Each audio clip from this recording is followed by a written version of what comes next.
एक सेल में 3 भी रह रहे हैं, 4 भी रह रहे हैं, टॉयलेट अंदर है। कंबल आपको 2 मिलने हैं। अंदर खाने के लिए रोटी सब्जी एक बार मिलती है, एक बार रोटी दाल मिलती है। चावल अलाउड नहीं है जब तक कि डॉक्टर आपको रिकमेंड ना करे। इस रास्ते पे हरियाणा पुलिस की गोली है। आप काम करते हैं, वो मिनिमम वेजेस के हिसाब से वो पैसे नहीं मिलते हैं, मिनिमम वेजेस से कम में मिलते हैं। नमस्कार, तस्वीरें हैं हरियाणा के करनाल से। करनाल पहुंचे हैं हरियाणा के डीजी जेल आलोक राय, जहां पर देख सकते हैं कि करनाल के जेल सुप्रिटेंडेंट जो है उनका स्वागत यहां पर करते हुए नजर आ रहे हैं। आप देख सकते हैं कि आलोक राय वो डीजी हैं जिन्हें इसलिए जाना जाता है कि उन्होंने बड़े स्तर पर जो हरियाणा की अलग अलग जेलों में गैंग्स के जो गैंगस्टर अंदर रह रहे थे, जिन्हें अंदर रखा गया था, उनको उन्होंने अलग अलग जेलों में भेजा ताकि एक चैन सिस्टम जो होता है जिससे अपराध को अंजाम दिया जाता है उसको तोड़ा जा सके।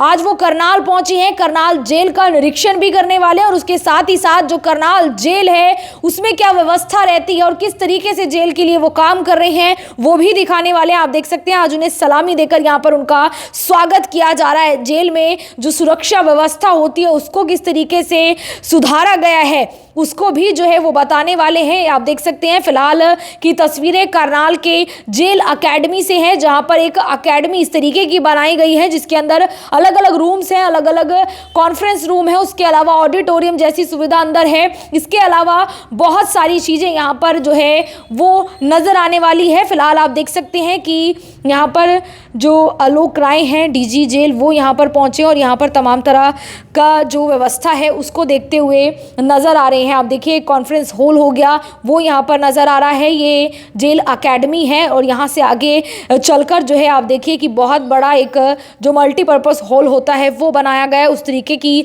सुविधाएं यहाँ पर दिखाई दे रही है। एक जेल अकेडमी वो करनाल जेल के प्रांगण में है, तो ऐसे में अपने आप में ही एक बड़ी सुविधा है जिसको देखते हुए नज़र आ रहे हैं हरियाणा के जेल महानिदेशक आलोक राय। आज वो करनाल पहुँचे हैं और फिलहाल आज आप देख सकते हैं कि इस चीज़ पर भी जो है बातचीत होगी कि कैसे कैदियों का प्रशिक्षण किया जाता है, काउंसलिंग की जाती है, रोजगार कैसे उनको जो है प्रोवाइड किया जा रहा है और इस तरीके की जो भी तमाम योजनाएं हैं वो जो है कहीं ना कहीं उसके बारे में भी जानकारी देने वाले हैं। फिलहाल आप देख सकते हैं कि जो जेल महानिदेशक हैं आलोक राय वो यहाँ पर जेल का निरीक्षण जो जेल अकेडमी बनी हुई है वो भी देखते हुए नज़र आ रहे हैं। उनसे बातचीत। सबसे पहले मैं ये बताना चाहता हूँ कि जैसे वर्ष का अंत हो रहा है वैसे मेरा भी लास्ट लेग है इस टेन्योर का, तो मैं ज़रूर रिकॉल करना चाहूँगा कि किस तरह से ये टेन्योर शुरू हुआ था। जब पहले हमने ज्वाइन किया था उसी समय हमने एक प्रेस कॉन्फ्रेंस करी थी और उसमें गैंगस्टर्स के अराउंड क्रिमिनल एक्टिविटीज़ चल रही थी जेल में और उन आपराधिक गतिविधियों को रोकने के लिए स्पेशल मेरे से डिस्कशन करके फिर मैंने पदभार ग्रहण किया था। तो हमने ये डिसाइड किया था कि हम स्ट्रेटजी बना के हफ्ते भर के अंदर इस सारी चीज़ को चेक करेंगे। उस समय हमने गैंगस्टर्स का तबादला किया था और लगभग 50 के करीब गैंगस्टर्स एक जेल से दूसरी जेल में हमने तबादला किया था। उसके बाद मैंने अपने प्रिजन ऑफिशियल्स और इनसे डिस्कशन की थी और एक स्ट्रेटजी बनाई थी। उस स्ट्रेटजी के तहत हमने इनके आपराधिक गतिविधियों को काबू किया था। उसके बाद से हमारे जेलों में कोई भी अंदर से कोई फिरौती घटना मेरे टेन्योर में या कोई मोबाइल घटना, कोई धमकी देने घटना, कभी भी कोई इस तरह की घटना नहीं हुई, अप्रिय घटना नहीं हुई। दूसरा प्रेस कॉन्फ्रेंस जब हमने किया था तब उसमें ये डिसाइड हुआ था कि जो गैंगस्टर कल्चर है उस पर हमको प्रहार करना है। ना हम किसी गैंगस्टर के अगेंस्ट नहीं, हम गैंगस्टर कल्चर के ही अगेंस्ट हैं। तो कल्चर में ये था जैसे इनका पहनावा था, जैसे ये अपना कहीं पेशी होती थी पीछे से गाने बजते रहते थे युवाओं को आकृष्ट करने के लिए, और ये एक महिमा मंडन किया जाता था, एक ग्लोरिफिकेशन ऑफ द गैंगस्टर किया जाता था कि एक गैंगस्टर जो है एक भाई जी कल्चर है, बहुत बड़े लोग हैं और ये युवाओं को गलत रास्ते पे भटकाने के लिए इनका एक महिमा मंडन किया जाता था। उस महिमा मंडन को ध्वस्त करने का हमने काम किया। तो हम लोगों ने उसके लिए किया ये कि जो प्रिजन रूल था उसको इम्प्लीमेंट करना शुरू किया। तो प्रिजन रूल में ये साफ लिखा हुआ है कि सैनिटेशन, मेंटेनेंस और क्लीनिंगनेस का काम सारे अंडर ट्रायल और कन्विक्ट्स करेंगे और उनको ये काम जो है वो सुप्रिटेंडेंट प्रिजन अलॉट करते थे। जब किसी को काम अलॉट किया जाता है तो उसमें 2 पॉइंट देखे जाते हैं, एक एस्केप का पॉइंट देखा जाता है, एक हेल्थ और हजार्डस का पॉइंट देखा जाता है। मतलब आप बंदा विलिंग भी हो और क्वालिफाइड भी हो तभी उसको ये काम दिया जाता है, दोनों होना चाहिए। जैसे मान लीजिए किसी को इलेक्ट्रीशियन का काम दे दिया, उसको इलेक्ट्रीशियन काम नहीं आता तो उसको उसके साथ हजार्डस हो सकता है। तो जब हमने ये डिस्कशन करी तो ये पाया कि ये जिस तरीके से रहते थे उसको हमने चेंज किया। हमने इनको भी काम अलॉट करना शुरू किया, तो सैनिटेशन, मेंटेनेंस और क्लीनिंगनेस के काम में गैंगस्टर्स को भी लगाया गया। और फिर मैंने उस समय ये बात कही थी कि इनको हम ले जाएंगे, पत्रकारों को जेल विज़िट कराएंगे। और हमने अम्बाला जेल विज़िट कराया था। जब पत्रकार हमारे साथ गए तो उन्होंने देखा, रूबरू हुए, तो उन्हें पता चला 6x6 के सेल में 3 गैंगस्टर या 4 गैंगस्टर भी रहते हैं, टॉयलेट भी अंदर है। और जो हरियाणा पुलिस से मुलाकात हो गई तो हॉस्पिटल में भी 1-2 लोग मिले जिनके शरीर शत विक्षत थे, पैर में गोली लगी हुई थी। तो उनकी स्थिति दयनीय थी, वो दयनीय स्थिति में थे, उठ के टॉयलेट तक नहीं जा सकते थे। और जो महिमा मंडन और जो ग्लोरिफिकेशन हो रहा था वो गलत हो रहा था। तो हमने पत्रकारों को दिखाया और अपनी बात पत्रकारों के माध्यम से समाज तक पहुंचाई। जब समाज में युवाओं को इनकी असली स्थिति का पता चला तो पीछे आपने देखा होगा पिछले 3-4 महीने से जो सोशल मीडिया पे एम्प्लॉयमेंट चल रहा था गैंगस्टर्स के द्वारा युवाओं का, वो बंद हो चुका है हरियाणा में। पीछे आपने देखा होगा कुछ लोग जो है वो बरेली गए थे यहाँ से कांड करने के लिए, लौटते समय उनकी पुलिस से मुलाकात हो गई। 2 लोग उसमें दिवंगत हो गए और 2 लोग जो है वो घायल हो गए। तो हुआ क्या कि किसी युवा ने, किसी पत्रकार ने, हमने किसी में भी आगे जाके जानने की कोशिश नहीं की कि इनकी क्या दयनीय स्थिति है। उनकी बेसिकली बहुत दयनीय स्थिति थी, परिजनों की बड़ी दयनीय स्थिति थी। जब मैंने गैंगस्टर्स को ट्रांसफ़र किया तो इनके परिजन आके कार्यालय में रोने लगते थे, क्योंकि उनको अपने बच्चों पे ये विश्वास नहीं था कि इनके पास 10-10, 12-12 मुकदमे हैं। तो स्थिति ये थी कि उसमें दयनीयता का ही भाव रहता था और महिमा मंडन वाली कोई बात कहीं पे रहती नहीं थी। जब अम्बाला जेल हमने विज़िट किया था पत्रकारों के साथ तो उन्होंने ये बात रखी थी कि वहाँ पे हमने बेकरी का भी सामान देखा और वहाँ पे वुड क्राफ्ट का भी देखा गया, वहाँ पे प्रिंटिंग प्रेस भी था, कुछ क्लासेस भी चल रही थी जिसमें वेल्डिंग के बारे में बताया जा रहा था, कौन सी फ्लेम कितने डिग्री सेंटीग्रेड पे क्या मेटल में काम करता है। वेल्डिंग का बड़ा अच्छा वहाँ पे टीचिंग स्टाफ था। और वहाँ पे अपना कल्चरल फंक्शन के लिए, डांस के लिए, म्यूज़िक के लिए सारे में प्रिजन इनमेट्स इन्वॉल्व थे। तो उस समय ये इशू उठा था। मैंने ये सब बातें मैं इसलिए आपसे कह रहा हूँ क्योंकि जो गैंगस्टर वाली, जो ट्रांसफ़र वाली मैंने बात कही, वो भी हरियाणा में ऐतिहासिक था। कभी भी इस लेवल पर ना कभी ट्रांसफ़र किया गया था, मैंने पहली बार किया था। गैंगस्टर कल्चर पे जो प्रहार की बात करी वो भी हरियाणा में ऐतिहासिक था, हमने सबसे पहली बार इस चीज़ को किया।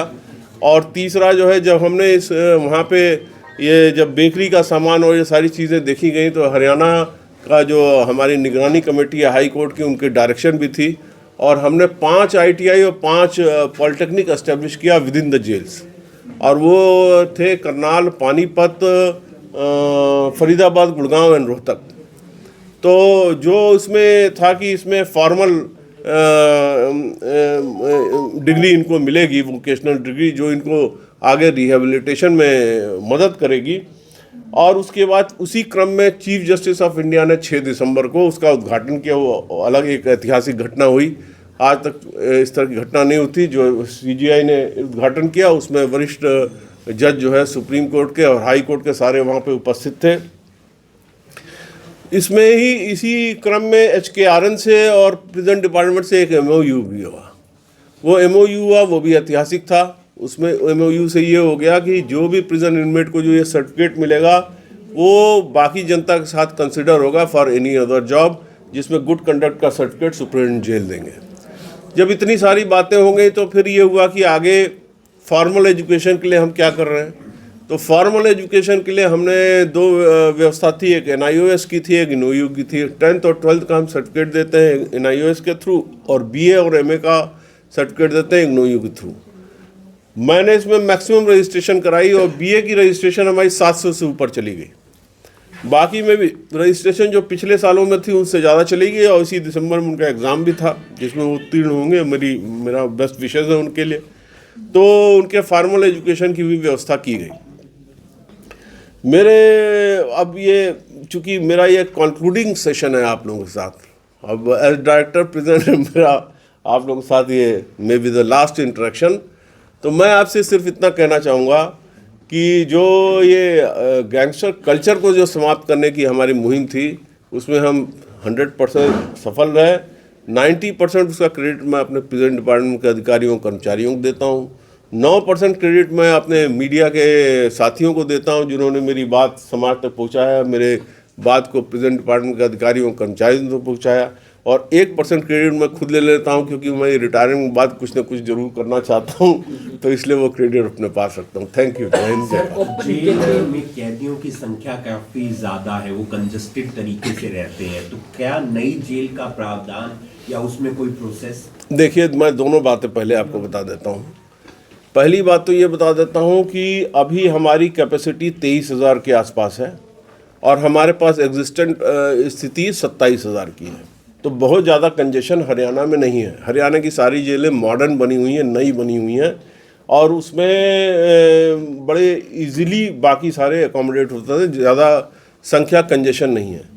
पर इसके अलावा ये बात बिल्कुल ठीक है आपकी कि एग्जिस्टेंस स्ट्रेंथ को हमेशा बढ़ाया जाता है। तो अभी रेवाड़ी में एक जेल कंप्लीट हुई है जो हमको हैंडओवर हो गई है।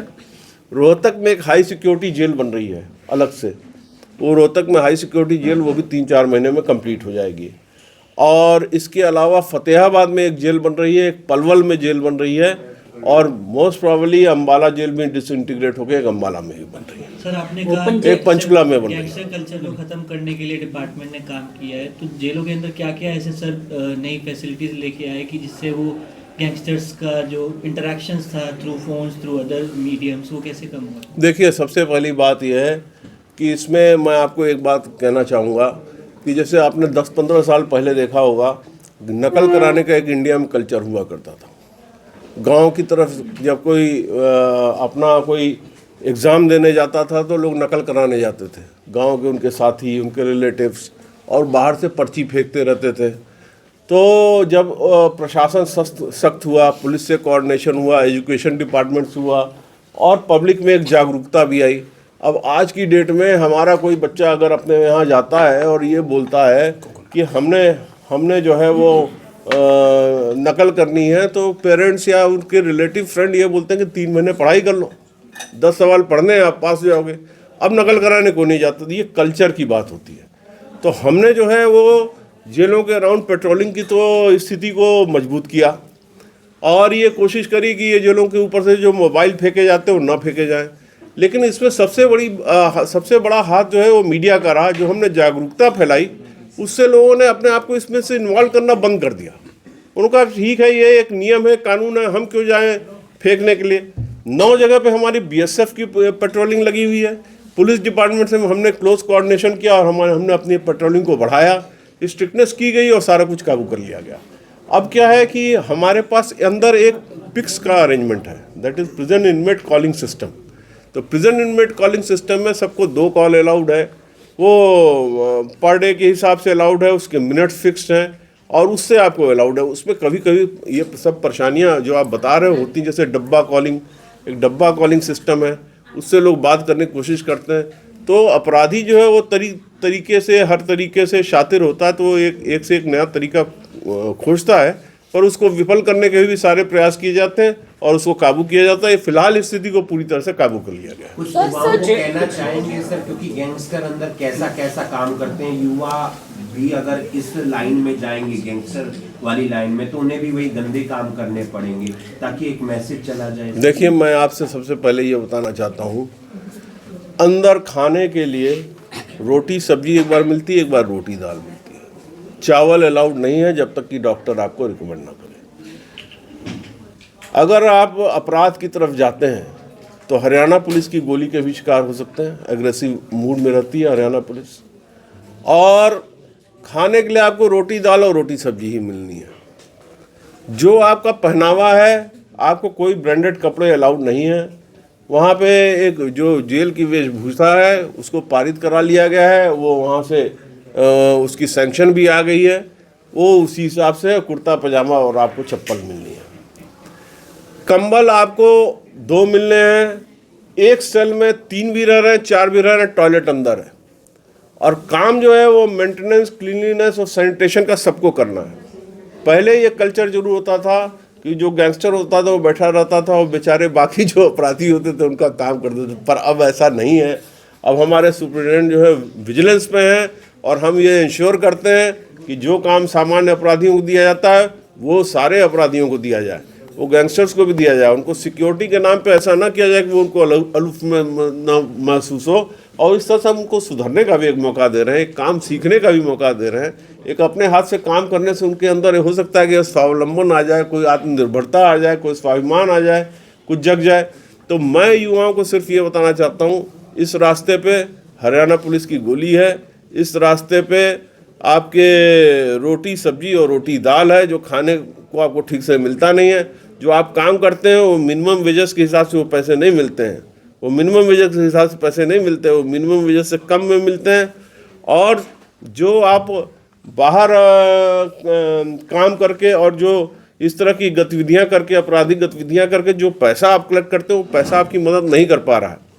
मैं जब अम्बाला जेल में पत्रकारों को लेकर, हो सकता है यहाँ पे भी ऐसे ही मिल जाए, अभी आपको मैं दिखा भी दूंगा। वहाँ हॉस्पिटल में एक सज्जन थे कि दुर्जन थे, ये तो न्यायालय बताएगा, पर फिलहाल उनको गोली लगी हुई थी हरियाणा पुलिस की, और उनके चेहरे पर दयनीयता छोड़ के कुछ नहीं दिखाई दे रही थी।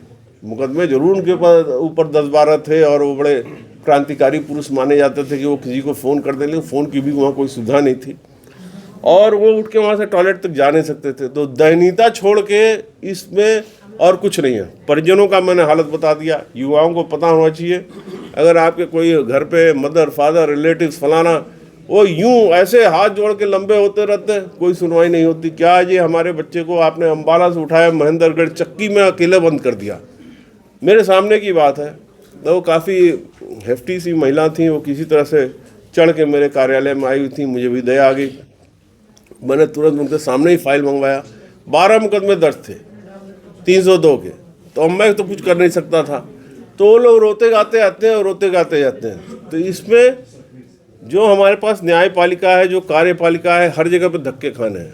थाने में धक्के खाने हैं आपने, वकील के पास धक्के आपने खाने हैं, जो आपने पैसे कमाए हैं वो आपके काम नहीं आते, और रहन सहन आपका डाउन रहता है। तो ये सारी ढेर सारी परेशानियां हैं, जिसको अगर सेंसिटाइज किया जाए लगातार, तो मुझे लगता है कि अपराध के प्रति आकर्षण कम होगा। और हुआ है पिछले 4 महीने में, आप देख लीजिएगा सोशल मीडिया पे कोई भी एम्प्लॉयमेंट हरियाणा में नहीं है जो कि गैंगस्टर बाहर से बैठ के करते थे। सर, जेलों में आत्महत्या के मामले बढ़ रहे हैं। पिछले हफ्ते करनाल में भी एक कैदी था, उसने पजामे के नाड़े से जो है आत्महत्या कर ली। ऐसे जो कैदी जो अंदर बंद है, जो परेशान चल रहे होते हैं, मानसिक तौर पर दबाव ज्यादा मान रहे होते हैं, ऐसे की काउंसलिंग भी की जानी चाहिए, क्योंकि बहुत से केसेस ऐसे सामने आते हैं कि आत्महत्या पजामे के नाड़े से कर दी। देखिए, आपने बहुत ही प्रासंगिक प्रश्न किया है, मैं इसको पूरा एड्रेस कर दे रहा हूँ। हमारे जेल में हर जगह पे काउंसलर हमने लगाए हुए हैं। जेल जो है वो आदमी दंड स्वरूप आता है, और जब दंड स्वरूप आता है तो वो डिप्रेशन में रहता है। जैसे कई ऐसे अपराध हैं जो आदमी के हाथ से घटित हो जाते हैं, जिसमें आप पेशेवर अपराधी नहीं होते हैं, पर अपराध वो घटित हो गए। जैसे फॉर एग्जांपल मैं आपको बताता हूँ, गुड़गांव जेल में एक अपना इंजीनियर बंद है, तो वो उसकी एज थी 17 साल, और वो माइनर था, और उसकी किसी माइनर लड़की से दोस्ती हो गई, और उसके ऊपर पॉक्सो एक्ट लग गया। पॉक्सो एक्ट लगते ही वो अंदर चला आया। अब वो पॉक्सो एक्ट लगने के बाद जब तक वो मुकदमा चला और सारी चीज़ें, वो मेजर हो गया, तो कन्विक्शन तो उसको जुनाइल जस्टिस एक्ट में 3 साल की हुई, पर वो आ गया गुड़गांव जेल में। तो 60% लोग, आपको 70% लोग के केसेस इस तरह के मिलेंगे, 60% जो डिप्रेशन में रहते हैं, जिनके हाथ से अपराध घटित हो गया। मैं दूसरा एग्जांपल देता हूँ आपको। जैसे मान लिए किसी ने डिपार्टमेंट ऑफ प्रिजन में के हेडक्वार्टर पर, मान लिए कोई क्लर्क है, उसने ज़िंदगी भर सम्मान के रूप में सम्मानपूर्वक अपनी नौकरी करी, और वो अपने घर चला गया, और वहाँ पे जो है पता चला 65 साल की उम्र में उसकी बहू ने आत्महत्या कर ली या कुछ ऐसा कर लिया, और लोगों ने नाम लिखा दिया। नाम लिखाने के बाद जैसा कि हम लोग पुलिस वाले करते हैं, थोड़ा बहुत वेरीफाई करते हैं, और बाकी जो कर सकते हैं वो करते हैं, कोई मानता है नहीं। वो चार्जशीट हुए, अंदर चले गए। अंदर चले गए तो पता चला कि वो है तो सज्जन पुरुष, पर वो हो गया दुर्जन, और वो पहुंच गया अंदर, तो वो रहेगा डिप्रेशन में ही। वो बेकरी के काम में लगाते हैं और लगाते हैं, पर उसको डिप्रेशन लगातार कंटिन्यू करता है। तीसरा एग्जाम्पल मैं आपको देता हूँ। कई इस तरह के हमारे युवा होते हैं, ये तेज़ी से गाड़ी चलाते रहते हैं, और पता चला जेब्रा क्रॉसिंग पे है, किसी को उड़ा दिया। उड़ाने के बाद जो है वो पुलिस ने उनके ऊपर कल्पेबल होमिसाइड लगा दिया, जमानत नहीं हुई, जेल पहुंच गए। तो इस तरह की घटनाएं बहुत होती हैं। मैं प्रेस के माध्यम से इस तरह के अपराधों के प्रति सबको सचेत करने की कोशिश करता हूं कि आपके हाथ से कोई ऐसा अपराध घटित न हो जिसकी वजह से आपको इस तरह की संभावना देखनी पड़े। इसके अलावा हमने काउंसलर लगा रखे हैं, पर इस तरह की घटनाओं से इनकार नहीं किया जा सकता। यदा कदा इस तरह की घटनाएं हो जाती हैं, क्योंकि कई लोग इस तरह से डिप्रेशन में रहते हैं। सर, हम लोग कई बार ये क्वेश्चन उठाते हैं कि ये लोग अपराधी हैं, इनको इतनी फैसिलिटीज क्यों दी जा रही है? आप इस मैसेज पे कुछ कहेंगे इस बात पे? नहीं, कौन सी फैसिलिटी कौन सी? मतलब कि उनको अंदर रखना, खाना पीना, इस तरीके की कई चीजें उनको सिखाया क्यों जा रहा है? कुछ काम क्यों दिया जा रहा है? उन्हें बाहर भी क्यों लाया जा रहा है आम जिंदगी में? देखिए, मैं आपको बताता हूँ, हमारा जो आपने आपराधिक प्रणाली पे प्रश्न उठाया है, इसलिए मुझको ये जवाब देना पड़ेगा। हमारा जो क्रिमिनल जस्टिस सिस्टम है, जो आपराधिक प्रणाली है, जो न्याय की प्रणाली है, वो 3 चीज़ पे बेस्ड है। एक तो प्यूनिटिव माने किसी को दंड देना, आपने कोई अपराध किया है तो उसके हिसाब से दंड मिलेगा। दूसरा है रिफॉर्मेटिव, उसको रिफॉर्म करके वापस ले आके रीइंटीग्रेट करना है, रिहेबिलिटेट करना है समाज में, तो ये भी है। तीसरा है रिट्रीब्यूटिव, वो भी उसमें छुपा हुआ है, क्योंकि रिट्रीब्यूटिव का मतलब हो गया आई के बदले आई। अगर आपने आँख ली है तो आँख लेनी पड़ेगी। तो अगर रिट्रीब्यूटिव देखा जाए तो सामने से तो परसेप्टेबल नहीं है, पर इम्परसेप्टेबल ढंग से वो उसमें है। अगर आपने 302 किया तो सज़ा ज़्यादा है, 307 किया तो सज़ा कम है। तो ये एक न्यायिक प्रणाली है जिसमें ये लिखा हुआ है, जिसमें ये दिया हुआ है कि जो भी अपराधी होगा उसको सुधरने का मौका दिया जाएगा, उसको सुधारा जाएगा, उसको रिहेबिलिटेट और रीइंटीग्रेट करने की समाज में कोशिश की जाएगी। ठीक है sir. Thank you very much. मैं आरती से हो गया मंगलोर के साथ जनता ब्रेकिंग न्यूज़, धन्यवाद।